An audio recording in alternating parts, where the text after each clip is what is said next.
your screen. Greetings of the day, everyone. I am privileged to welcome you all in the third edition of Orange City Literature Festival, organized by SDR Knowledge Foundation in association with GH Raisoni University, powered by Raisoni Group of Institutions. I am Kanak Mahalle, a poet and author of the novel Liar. Delighted to be your anchor for today's session, Losing Weight the Right Way by Ms. Kavita Devgan in conversation with Ms. Kavita Ashok. Ms. Kavita Devgan is an acclaimed nutritionist with 20 years of experience as a weight loss and holistic health consultant. She offers practical, customized programs that deliver weight loss the right way through modification of habits to ensure long-term results. She is also a popular journalist and health columnist. She has been writing regularly for premier media groups. While she is an excellent counselor, her heart lies in propagating right information through her writings. A prolific and feted speaker, Kavita ma'am has been giving lectures and conducting workshops about the right way of eating and new research-based health trends for a long time now.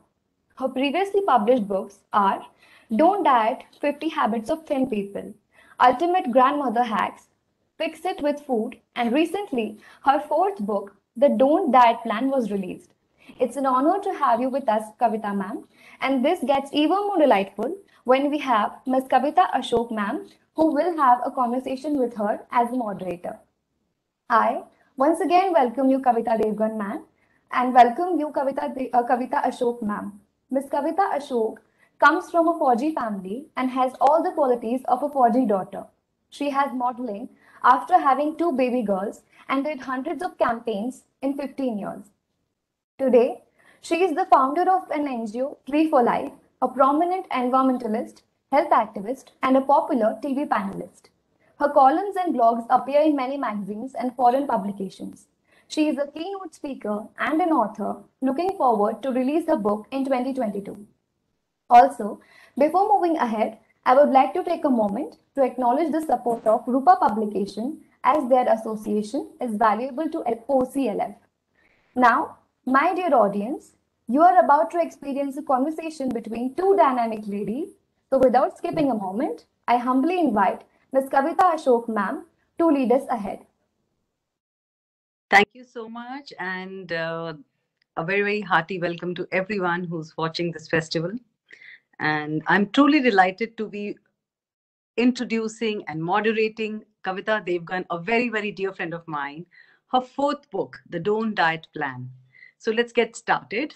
Kavita, you and me share a rapport of friendship for the last 25 years, and I have seen your books come through, and you growing and flourishing into a very, very prominent and successful writer of books on nutrition and diet. And my whole life journey has also been with you, with your counseling. So I want to express and show everyone what a delightful book it is, The Don't Diet Plan. So here it is, and congratulations, Kavita. So firstly, I want to know the first very basic question. How did this book come about? Oh, I don't know. I think you've been hearing about it for a long time as well, this book, Kavita. I have been writing this book forever, literally. My first book, which she just mentioned, was, Don't Diet, 50 Habits of Thin People. So that actually spoke about the habits that thin people automatically follow to keep them thin. So when I finished that book and that book was published, I realized that now it was time to write a book which actually gives people strategies that can help them, So to be honest, this book got started right. I mean, I started writing this book then and there, probably in 2016. So it got written chapter at a time. Every time a strategy would work, I've said this so many times, every time a person asks me about this book. So I wrote one chapter at a time whenever a strategy would work, because I counsel as well, right? I practice as a consultant. So every time a strategy would work, it'll become a chapter in my book. And then it'll get modified over time as it get, I realize what works better and better. There are things which don't work, which are not there in the book, although originally they were supposed to be, chapters in the book as well. So this book literally got written one chapter at a time, Kavita, over a long period of time. And in between, in fact, as you know, and my regular readers know, I ended up writing 2 more books, which were not connected to diet at all. The Ultimate Grandmother Hacks is not connected to diet. That's about, the healthy habits that we must Yes. include in our diet from our ancestors. And then Fix It with Food is about everyday superfoods, the foods that you can find at your local sabzi wala and what goodness that they add to our diet. So finally, I think it was time for this book to be out. And I had enough strategies in place and enough diet hacks. And as you've read the book, there are diet hacks, there are quizzes, and a lot of stuff packed in. So now was the time to release it when I had enough information to pass on to the readers. Great. So I just want a very, very basic question, which every woman, every person on Mother Earth wants to know. What is the importance of diet in losing weight? Because we're always talking of losing weight. So kindly tell us your perspective. What is the importance of food? What is the importance of a good diet when you want to lose weight? So first, here I really want to distinguish between the word diet as people perceive it and what I mean by diet. Okay, which is why I insist on saying don't diet, because I am saying no to the diets that people follow. Because diet has been made into a 4-letter word, I feel today, literally a 4-letter word. So for me, a diet which you need to pursue to lose weight is something that is nourishing to your body, that does not take away the good stuff, only removes some of the bad stuff to ensure that you lose weight. So yes, if you're following this diet, it is very important to lose weight. But if you're trying to follow a fad diet, in fact, there's a full chapter on how to identify a fad diet and how to stay away from it in the book. So if you're following a fad diet, it is of no importance at all. But if you're following diet as I define it, I think the importance of it in our in becoming healthy as well as in losing weight is almost 80%. Exercise is great for a lot of factors, a lot of things. It does a lot of good to the body, but just alone, you will not be able to lose weight with exercise alone. I would say almost 80% importance is your diet. Yeah. So then what is the right way to diet? Like suppose I want to lose weight. What is the concoction that you like to share with our viewers today? What is the right way? Okay. So the right way is first not doing the wrong thing, which is not following a fad diet. I am a strict believer that if you want to lose weight, or even if you want to just get healthy and, modify your diet to something that keeps you nourished and happy and healthy, and, you wake up with a spring in your feet every morning, then you have to make sure that you follow a sustainable diet, something that you can follow all your life, something that doesn't sound like a punishment to you, something that is ingrained and is tailored for your lifestyle. Expecting somebody who's been eating poha all their life to switch to suddenly muesli or oats doesn't work, because for how long will you do it? I'm just giving you one simple example here. Similarly, asking someone who's used to eating dal chawal for dinner to start eating just salads for dinner is not going to work, right? There are lots of permutations and combinations that can be worked out depending on a person's requirement.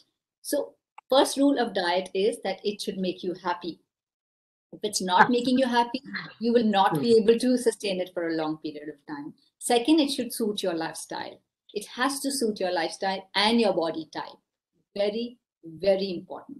And third, you should be able to see yourself following a certain section of it at least all your life. Like they say, you should be able to see yourself going old with your diet. So that's the kind of diet you should follow, and that will deliver results. So I guess we do understand that whatever diet or food pattern we have to follow, firstly, it has to make our soul happy. It has to make us happy, right? So lovely to hear these kind words coming from a, nutritionist, because sometimes diets make us very unhappy, Another thing I want to ask is, you talk a lot, Kavita, about raw foods and fermented foods in your books. So what is the significance of these two? Very important. There are two big pillars of my diet, and that's something I've been, using as a tool for a very long time with all my, clients. I don't like to call them patients. So all my clients, and they work beautifully. And that's not new. That's not something I have developed. That's just something I realized that was followed very automatically. In fact, so if you, like, for example, you have read my earlier book, Ultimate Grandmother Yes. Hacks, and I've mentioned the importance of these there as well, right? So Yes. earlier in the traditional diet that we used to follow, raw foods and fermented foods were automatic parts of our diet, of our meal plans. Suddenly, somehow along the way, along the years, they got dropped on the side and we forgot about them. So now, literally, I have to remind people to bring both back in their diets, because not only are they great for health building, but they are a very good tool, both of them, for weight loss. I'll tell you how, both of them. I'll go one by one. What happens is, the kind of foods that we eat and the kind of lifestyles that we lead kill the enzymes, the good bacteria in our gut, the pollution. In fact, that's your field, Kavita. You are a climate activist. You know how bad things are Absolutely. everywhere, especially Delhi, where we both live. So you Yeah. know the impact of pollution on everything. It's not just on the lungs. It's not just COPD that it is causing, It is also killing the good bacteria in your stomach. So the fermented food, what they do is they, on a daily basis, whenever you eat them, add good bacteria to your gut, your stomach. So when this balance of good versus the bad bacteria stays positive, that's when you can actually lose weight. If it is in imbalance, as they say, you have more bad bacteria, less good bacteria, whatever diet you might try to follow, even if you go completely on starvation, trust me, you will not lose weight. The moment I add fermented foods to people's diet on a regular basis, they start losing weight and they don't understand what has changed. This has changed. Their gut is functioning better. Similarly, for raw foods, again, in our stomach, we have enzymes which actually help all the systems of the body function better. Everything that you're eating also gets digested better if you have the right enzyme for it in the stomach. These again need to be replenished from time to time. And the best source of enzymes is raw food, whether it is raw fruit, raw vegetables, or even raw sprouts. All these replenish the enzymes. So both do the same job, boost the gut's health, which directly boosts your weight loss effort. Okay, my next question is very simple. Everyone can identify with it. That Kavita, I love bread. I love my roti. I love my parantha. I love my stuffed parantha. So so many people talk about good calories and bad calories. So what is also, I want to know what are these two? Why do you slot them good calorie, bad calorie? Everybody does it. And how can we love bread, we love parantha, we love roti. How do you think, can you guide us, that whether it's actually a culprit, bread and carbohydrates? What's your opinion on this? Because I've been reading your book and it's an eye opener, but I still want it from the horse's mouth for the festival. Yes, no, I understand. And it's very important that you bring it up, because carbohydrate again has been getting a lot of bad rap for a very long time. And which is why I have put a chapter in the book where I explain very clearly that not all carbohydrates are bad. And in fact, going off carbohydrates completely is the worst thing that you can do to your body and to your weight. If you try to go off carbohydrates completely, trust me, you're going to do your body a lot of damage, and it's just not worth it. Carbohydrates are needed for a lot of things in the body. You need it for energy. You need it for, satiety. If you don't eat carbohydrates, you will not feel satisfied with the meal. So again, it's full circle. You'll be back to binging. And most importantly, which people don't realize it, is that we need some carbohydrates to stay happy. Show me a person who's been on a nil carbohydrate diet and he or she is smiling. You'll always find them cranky. You'll always find them cranky. And there's science behind it. Carbohydrates are needed to form serotonin in your brain, which keeps you happy. So if you deny your body serotonin completely, by denying the body carbohydrates completely for very long periods of time, you will be one very sad person, making everybody around you also very sad. So yes, carbohydrates are very, very important, but you need to choose them right. No food is off limit.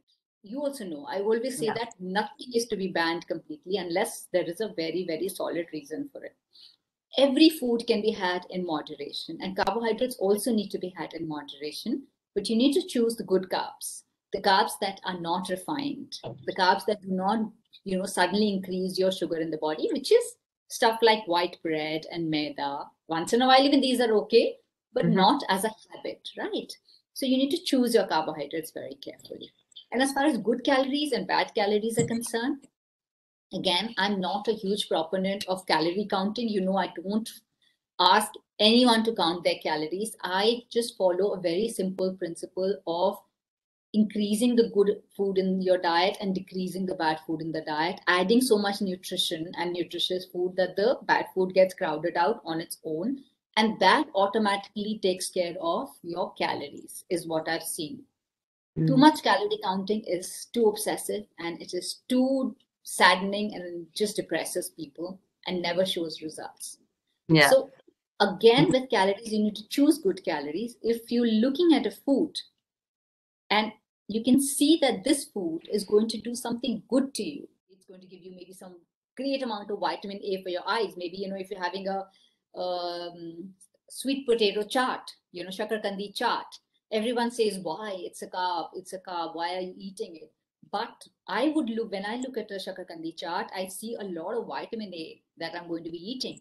It's the highest source of vitamin A in the world, even more than kale, the most expensive food in the world, even more than that. So if you're eating a shakarkandi chaat and it's giving you a lot of vitamin A, I would call it a good calorie, to understand the difference. Whereas if I'm looking at a burfi, which is probably giving you the same amount of calories, but it's not giving you any other health benefit except probably sugar, So that I would call as a bad calorie. So you need to choose. If you learn the skill, and I teach that very well in the book, as you've seen, I've explained how to really identify good calories and bad calories. If you learn the skill, you will probably never have to do calorie counting in your life. Another thing is, like sometimes so many of my friends also, we eat food, we don't feel satisfied, we don't feel that fullness. So you also mentioned the fullness factor, and I'm hearing it for the first time, Kavita. What is it? What is the fullness factor that you've mentioned? Yeah, it's a very lesser known, tool. In fact, I want more and more people to understand this, because it's a wonderful tool to judge foods. Usually people talk about glycemic index and, glycemic load, which tells us about how satisfying that food would be. But the problem there is that they only classify the carbohydrate foods. Whereas fullness factor is a scale, again, a scale, and it's an international scale, a scientific scale, which ranks foods basis how full they make you feel after eating them. So if you go by that scale, it will tell you which food will make you happier and will make you stay full for a longer period of time compared to the other foods. So amongst the fruits you can compare, amongst the carbohydrate, the grains you can compare. So it's a very interesting chapter. Everyone must read that, because it'll be a lot of news to everyone. So, with your past two questions, you've really encouraged me, because winter's coming, to eat a lot of stuffed methi, parantha and all. I think we can do that, because it makes me happy, it makes me full, it's got the right carbs and the greens. What do you say? Absolutely. Why not? You just need to change the way you cook a little. I'm saying exactly what I tell everyone. For example, if you make a methi parantha, just stuff it with so much methi that it's 50% atta and 50% methi. Similarly, when you're making poha, I tell everyone, keep it 50-50. Just remember this proportion of 50-50. When you're eating carbohydrate, keep your carbs to 50, and the rest 50 should be your vegetable or your protein. So if you combine them two like that carbohydrate is never going to harm you, because you add so much fiber to it that the sugar will never bump in your body, and it will be slowly released. Also, go ahead and have your methi paranthas. Thank you. I'm sure everyone's going to enjoy it this winter. Now that you've taken it off for us. Tell us something about what is the right protein, and can we have a little fat in our diets? Won't it make us go chubby and, only become obese with protein and fat both? Yeah, okay. Yeah, so protein is extremely important. We don't talk about it enough, I feel. So I'm so glad you've brought up this point, because the importance of protein, Kavita, is not, I mean, it's very, very important for our health, for the energy levels and to avoid lethargy and everything. But there is a direct connect with your weight loss, with your weight as well, how much protein you're having. And unfortunately, many of us in our country do not understand the importance, one, the importance of protein, and second, they can't identify protein. Not many people know which are the high protein foods, and this problem somehow gets increased because if you're a vegetarian or a vegan, then, the choice of foods that you have also gets a little restricted. So protein education, I feel, is extremely important because you need protein for a lot of reasons. Like I mentioned, you need it for energy, you need it to make sure that your muscle mass stays okay. Only when your muscle mass is higher will your fat percentage be lower. So, your appearance wise, you'll look better. Plus, your metabolism will be higher, so you won't gain weight that fast. And if you're trying to lose weight, then too protein is equally important because protein keeps you full for longer. If you've had a protein meal, you won't feel hungry that soon. Yeah. But you just notice for yourself. If you have a pure carbohydrate meal, for example, if you just have like roti sabzi, or you just have like roti and aloo ka sabzi, which is just a pure carbohydrate meal, or a sandwich maybe, you'd be hungry within 2 hours. But to the same thing, to that roti sabzi, if you add a big katori of dal or, let's say 150 grams of paneer to it, that meal will take you longer. So protein does that job beautifully well, which is why it's very high up on that scale that I mentioned, FF scale, the fullness factor scale as well. Extremely, extremely important to know how much protein you're eating. A simple formula I can give you, which works for everyone. It's a basic formula. Of course, requirements can differ individually, but if you want a ballpark formula to look at how to calculate your protein requirements, it's very simple. It's 1 gram of protein per kg of your body weight every day. So, for example, if you're 60 kgs, then you must target around 60 kgs of 60 grams of protein every day. As simple as that. And then you can take your education a little further. Read up how to know which foods give you how much protein, or just do a consult with a nutritionist and understand whether you're eating enough protein or not. And as far as fat is concerned, you also mentioned fat. Yes. Again, has somehow been made into a four-letter word. Not at all. You have good fats, you have bad fats. So only choose the good fats. Nuts, ghee, cold-pressed oils, sarson oil, your coconut oil. All of these are good fats, of course, in moderation, but you do need good fats, if for nothing else, then for great skin. Yeah, sure. We all love it and we all need it. One personal question that I want to ask you is, because I have this great opportunity, I've read the book and there's one chapter, Kavita, which is really interesting to me because, it addresses a few issues running in my family as genetics, that is inflammation of the joints, body. And I've spoken to many people, and I think it's an important part that I'd like to bring it up with your book because I find that inflammation is becoming very regular. So tell us, something about inflammatory foods, very quickly, so that, people we are, able to touch that. Yeah, it's an epidemic today, you're right. In your family, maybe it's genetic, but a lot of people I'm, treating today, there is no genetic connection, but their bodies are completely inflamed. Okay. And that's not just their fault alone. There are a lot of factors that, contribute to inflammation. You must also be aware. It's, of course, what you eat. If you eat wrong for a long period of time, your body will get, your tissues will get inflamed. The pollution, again, your area of expertise, Kavita. But pollution, again, leads to a lot of inflammation in the body. And the most important and most overlooked, stress.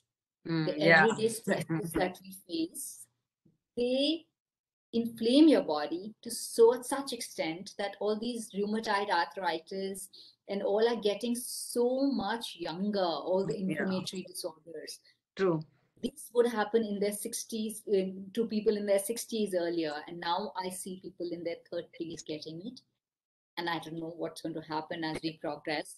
But it's like a big epidemic today. Food is a big way of changing your inflammation markers in your body, a huge way. It's a slow process, of course. Yeah. But then You best up your body slowly also, right? So give your body that time to just get back on track. But that's the only way, trust me, to Right. permanently cut down the inflammation markers. You need to start eating, right? You need to remove processed food from your body completely, from your diet completely. The additives, we don't understand how much harm they do, to our body. You have to get back to eating home cooked food. Okay. Very difficult. I know people find it today, but it's so important. I want to ask you about one very basic thing, that thin people think that they are very healthy. So I want to ask you the reverse question. Can thin people be unhealthy? A lot of thin people I know are very unhealthy. Very unhealthy. You know what happens is, it's not just your appearance. It's where exactly is the fat deposited in your body, which is important. So a lot of thin people I know have a lot of fat around their organs, and in their midriff, in the center portion of the body, in here. This midriff fat and the fat around the organs is very toxic because it breathes out, compounds that can actually cause a lot of inflammation in the body, which is why they don't realize why they are getting inflamed, even though they are not overweight. And they also lead to a lot of hormonal imbalances because they mess up the insulin in the body. Yeah. So even if you're thin, especially if you're thin, at least overweight people get their tests done, Thin people think that they are doing fine, they are fit, so they don't get their tests done. It's very important to know your fat percentage in the body and stay fit by exercising and eating right.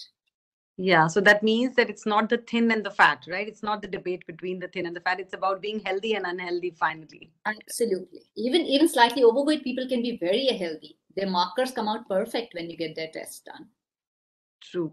So Kavita, I also I've read your whole book, but I want you to read something for us. Something which is your favorite, which touches your heart the most. Something, please, for our readers. Everything in the book touches my heart. You have 3 hours.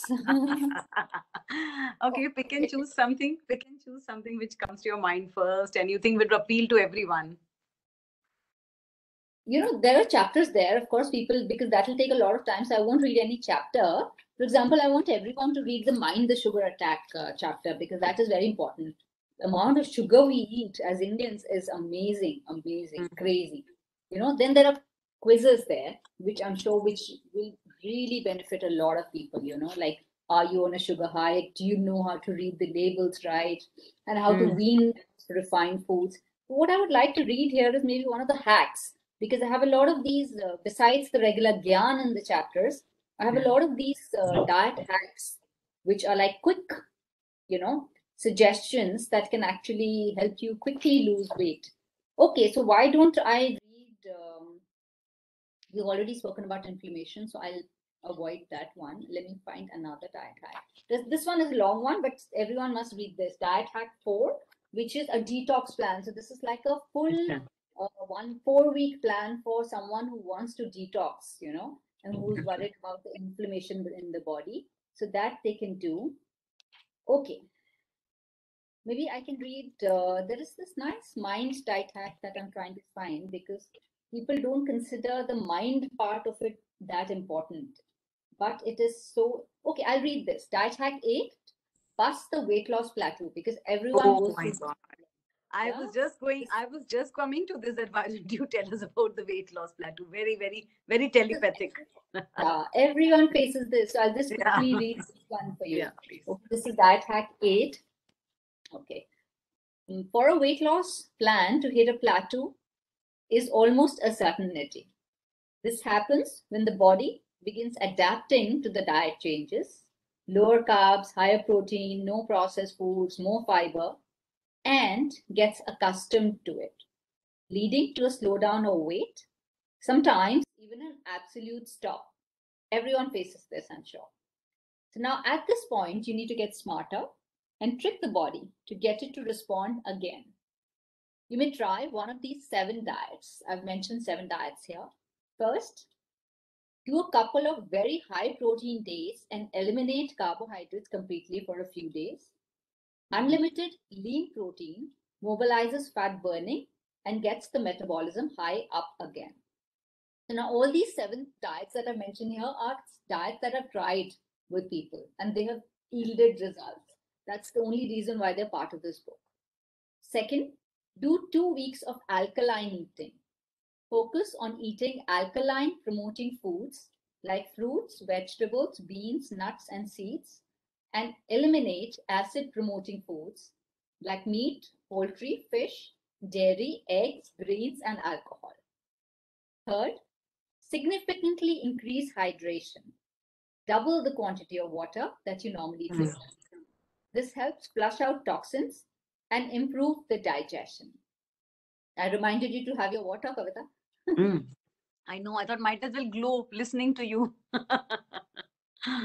Then the next one is, okay, this one really works. Okay, follow alternate low calorie and high calorie diets to shake things up and boost the metabolism. Then the next one is, for 2 to 3 days, add back the foods that you had completely stopped. You know, maybe eat a pasta dish, refined pasta, I mean here, Chinese takeout, or golgappe, only one dish a day. So basically what happens is that this makes your body less defensive. And it realizes that, yes, it's going to get food, you know. So that lock, which has, you know, come on your weight, opens up and the door starts opening up again. Follow intermittent fasting for a week. The 16-8 plan, where you eat within the 8-hour window and fast for 16 hours with a low-carb diet, sticking to a whole, minimally processed foods, vegetables, lean proteins, and healthy fats.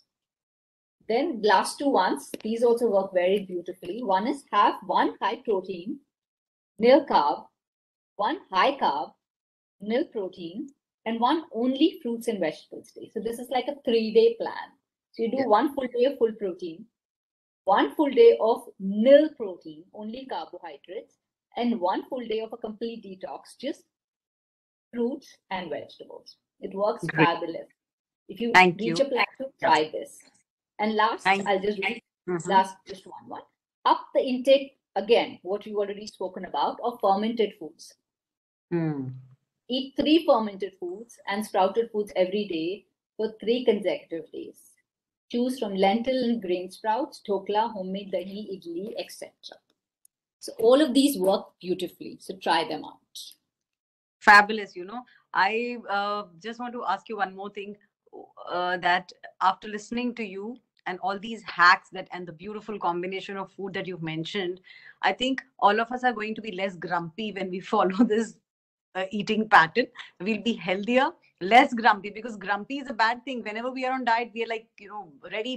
People who are hungry are ready to, you know, pounce on the other person, even on a little thing. So being happy, healthy, eating our greens and anti-inflammatory foods, there's so much to take away from this conversation. What do you think would be your 2-3 things that you want to, you know, give as a taking away point for all our listeners today? 1, please stop standing on the scale so often.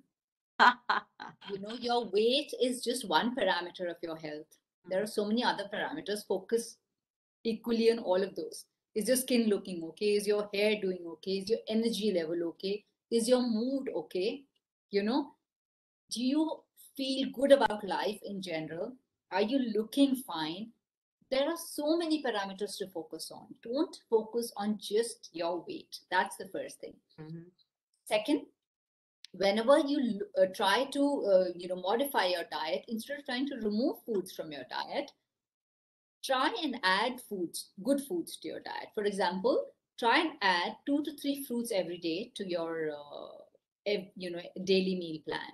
So if you fit them in during the time when you do your snacking, like for example at 11 o'clock or at 5 o'clock, then you'll automatically remove the wrong foods that you eat from at that time, right? So instead of trying to remove foods, because that's too much pressure, that I don't have to eat this, that's pressure, you know, you don't want that. Just think, oh, what good can I add to my diet? It'll automatically make sure that you eat less of the bad food. It's very, very important. And third, weight is important, but not all important. Please just learn to enjoy your life. If the pandemic has taught us anything at all, it is that your health is so much more important than anything else. So focus on immunity, focus on so many other things, Don't just keep dieting. Fabulous, wonderful, and very, very put it in such simple words. And even the book is like straight from the heart. I want to share with everyone who's listening to this conversation. The book is really simple, easy to follow, and I can swear by it because I've already read the whole book. And there are so many things I would also love to share, but then Kavita is the master of the game here, not me. So anyway, Kavita, thank you so much. And I just want to say one line before I close this, that you've taught us to lose weight the right way. Thank you so much for this all these beautiful books that you keep churning up and guiding us. Thank you so much. All Thank the you best so for much. your future. All the best for do read the books. They are labor of love. Thank you. The whole conversation was really amazing.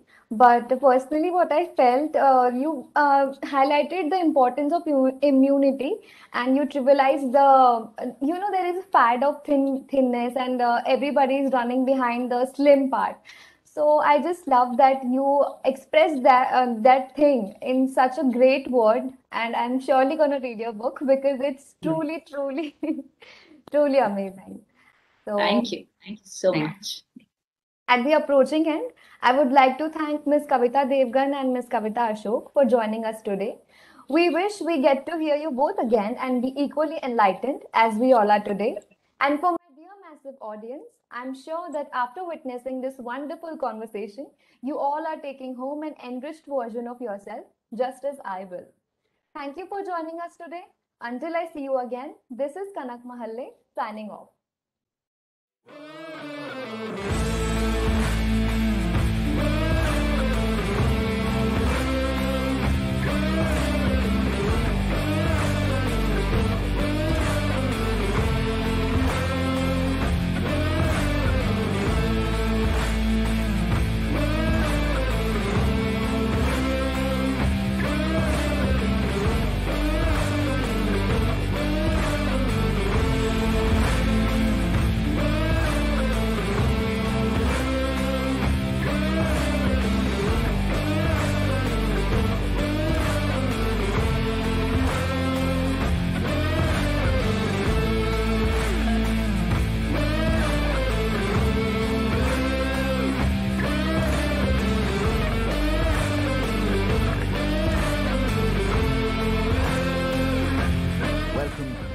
Raisoni Group, a vision beyond.